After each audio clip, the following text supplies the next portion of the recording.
Hi, this is Stan. I'm in the subway. This is one of the prettier decorated subways in the whole system. These are decorated with works by Tom Otterness, Canadian sculptor who likes to show Americans in their quest to get more money. There's a $sign, money bag headed lobster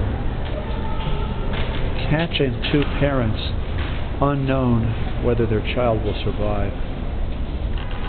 And just above the railing, a bag of money. Dollar signs everywhere. People chasing dollars, chasing pennies. All over this station,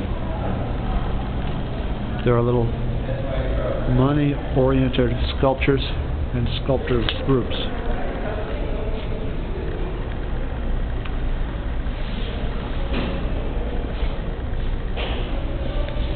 Charwomen, millionaires.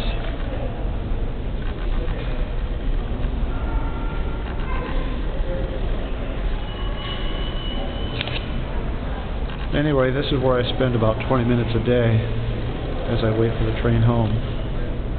My personal mode of transportation for getting to the subway and out from it. Anyway,